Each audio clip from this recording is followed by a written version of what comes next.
हाय पूर्वी on behalf of personal tutor channel. आज हम लोग क्लास 9th साइंस का एक टॉपिक एनिमल टिश्यूज़ पढ़ने वाले हैं। सो स्टार्ट करते हैं हम animal tissues. When we breathe we can actually feel the movement of our chest. जब हम ब्रेथ करते सांस लेते हैं तब हमारे चेस्ट में मूवमेंट होता है। How do this body parts move? तो ये बॉडी पार्ट्स मूव कैसे होते होंगे? For this, we have specialized cell called the muscle cell.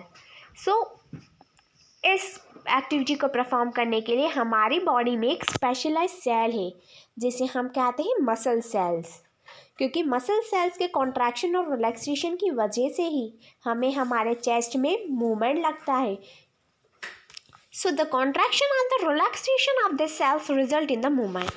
Sales में कॉन्ट्रैक्शन होना, रिलैक्सेशन होना, उसी वजह से हमें शो होता है कि वहाँ पर मूवमेंट हो रहा है.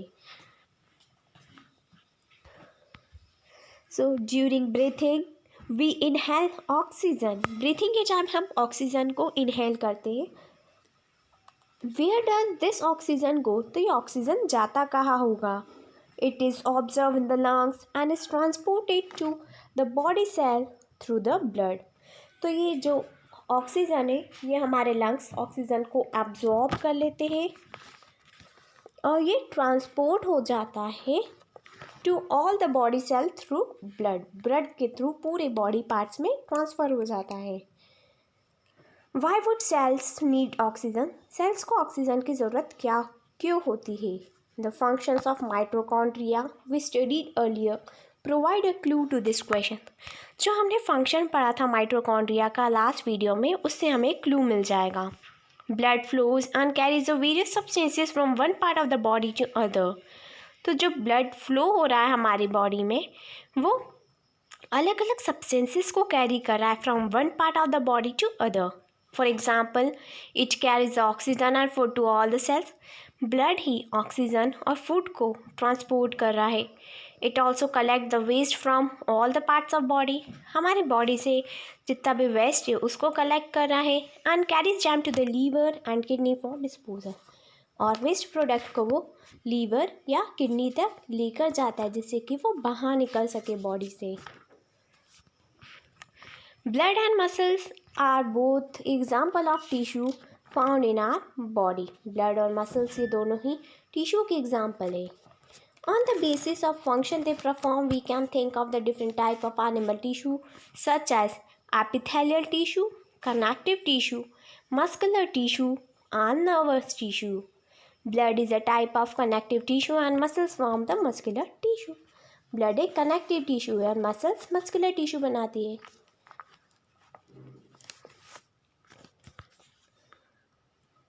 Hello students, hi पूर्वी on behalf of personal tutor channel. आज हम लोग क्लास 9 साइंस का एक टॉपिक एपिथेलियल टिश्यू पढ़ने वाले हैं. सो शुरू करते हैं epithelial tissue. So the covering or the protective tissue in the animal body are epithelial tissue. Animal body के ऊपर जो कवरिंग होती है, जो टिश्यू उनको प्रोटेक्ट करता है, उस टिश्यू का नाम है epithelial tissue. Epithelium covers most organ and cavities within the body. Epithelium हमारी बॉडी के most of the organs, most of the cavities को कवर करके रखती है. It also forms a barrier to keep the different body systems separate. ये work करता है as a barrier का, जिससे कि अलग अलग सिस्टम हमारे जो बॉडी सिस्टम से उसको अलग करने का. The skin, the lining of the mouth, the lining of the blood vessel, lungs, alveoli and the kidney tubules are all made of epithelial tissue. ये सभी चीज़ें एपिथेलियल टिश्यू से बनी हैं. Epithelial tissue are tightly packed and form a continuous sheet.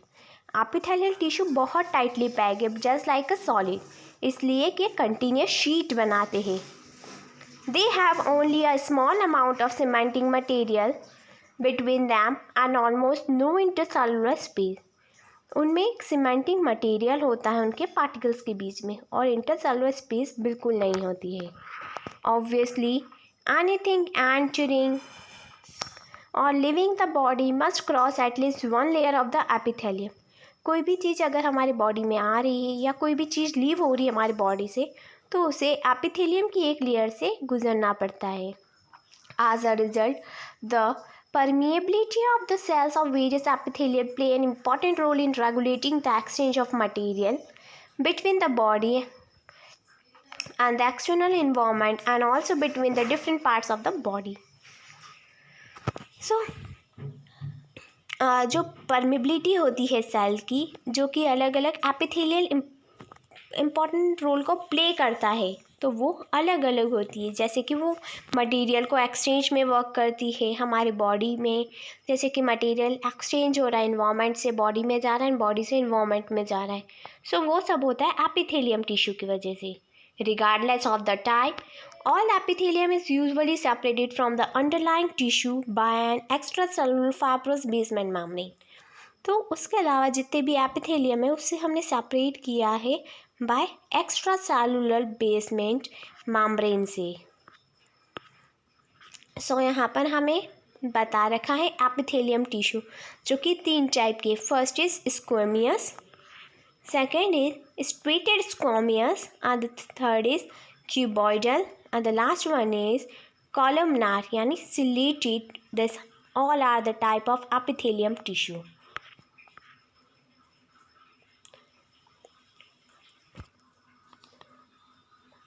Hello students, hi पूर्वी on behalf of personal tutor channel.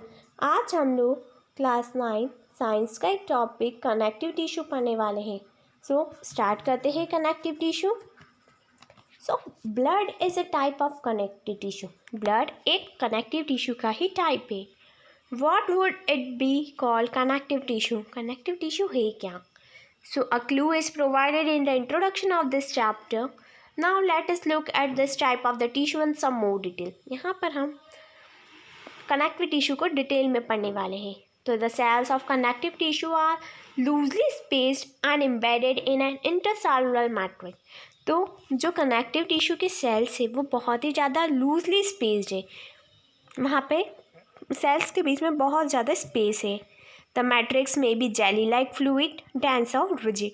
तो जो matrix बन रहा है वहाँ पे जेली लाइक फ्लूइड बन रहा है. The nature of the matrix differ in the concordance with the function of the particular connective tissue. So यहाँ पर हमको फिगर शो कर रहे हैं कनेक्टिव टिश्यू के. So blood has a fluid matrix called plasma. Blood में एक fluid होता है, फ्लूइड मैट्रिक्स होता है यानी लिक्विड मैट्रिक्स होता है, जिसे हम बोलते हैं plasma. In which red blood corpuscular यानी RBC, white blood corpuscles WBC and the platelets are suspended.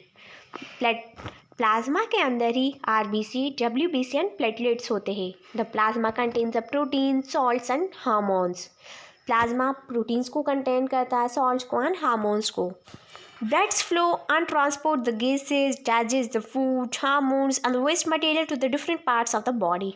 Bloods flow होता है एंड ब्लड के थ्रू ही गैसेस का ट्रांसपोर्टेशन होगा, फूड डाइजेस्ट होगा, हार्मोन्स और वेस्ट मटेरियल भी ट्रांसपोर्ट होगा to different part of our body. Bone is another example of connective tissue. Bone भी एक एग्जाम्पल है कनेक्टिव टिश्यू का, because it forms a framework that supports the body. क्योंकि ये एक फ्रेमवर्क बना लेते हैं जो कि हमारी बॉडी को सपोर्ट करता है. It also anchor the muscles and support the main organs of the body. ये मसल्स को और हमारे मेन जो ऑर्गन्स है हमारी बॉडी को, उनको सपोर्ट करता है. It is strong and non flexible. हमारी जो बोन्स होती है बहुत ज़्यादा स्ट्रॉन्ग है और नॉन फ्लेक्सिबल है, मूव नहीं हो सकती. Bone cells are embedded in the heart matrix that is composed of calcium and phosphorus compounds. जो बोन सेल्स है वो बहुत ही हार्ड है, जो कि बनी है कैल्शियम से और फॉस्फोरस से. So two bones can be connected to each other by the another type of connective tissue called the ligaments. So दो बोन एक दूसरे से कनेक्टेड हो सकती है by the connective tissue called ligament. Ligament की वजह से. This tissue is very elastic. Ligament बहुत ही ज़्यादा इलास्टिक होता है.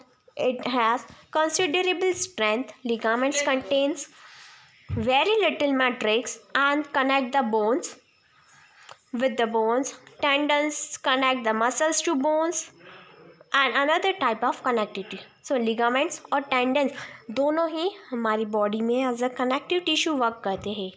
लिगामेंट्स बोन्स को बोन से कनेक्ट करता है एंड टेंडन्स बोन्स को मसल्स को बोन से कनेक्ट करके रखता है. Tendons and fibrous tissue with a great strength but limited flexibility.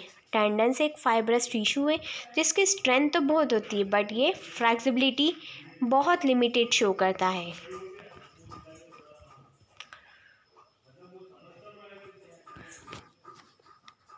Hello students, हाय पूर्वी on behalf of personal tutor channel. आज हम लोग क्लास 9 साइंस का एक टॉपिक मस्कुलर टिश्यू पढ़ने वाले हैं. तो स्टार्ट करते हैं. Muscular tissue consist of elongated cells are called muscles fiber. Muscular tissue जो है वो बहुत लंबी लंबी सेल से मिलकर बना है जिसे हम कहते हैं muscles fiber. This tissue is responsible for the movement of our body.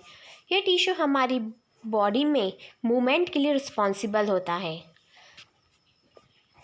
So muscles contain special proteins called the contractile proteins which contract and relax to cause the movement. Muscles जो है उसमें एक स्पेशल प्रोटीन होता है जिसे हम बोलते हैं कॉन्ट्रलाइल प्रोटीन, जिसकी वजह से हमारी बॉडी में मूवमेंट होगा, कॉन्ट्रैक्शन और रिलैक्सेशन. सो यहाँ पर हमको different type of muscles show कर रखी है. यह आपको डायग्राम बहुत अच्छे से प्रिपेयर करना है. यहाँ टाइप्स ऑफ मसल्स फाइबर है जैसे कि first is striated muscle, second is smooth muscles and third is cardiac muscle. So we can move some muscles by conscious will. कुछ मसल्स ऐसी होती है जो हम हमारे अकॉर्डिंगली हम उसको मूव कर सकते हैं, जैसे कि हाथ हिलाना, पाँव हिलाना. Muscles present in our lips move when we want them to and stop when we do decide. So muscles में मूवमेंट कब होगा? जब हम चाहेंगे कि वो मूव करे, और तभी स्टॉप हो जाएगी जब हम चाहेंगे कि वो ना यूज़ हो. Such muscles are called voluntary muscles. उन मसल्स को हम बोलते हैं वॉलेंट्री मसल्स. यानी अगर हम शॉर्ट में बोलें, वॉलेंट्री मसल्स वो जिन पर हम ह्यूमंस का कंट्रोल रहता है, जो हमारे हिसाब से चलती है.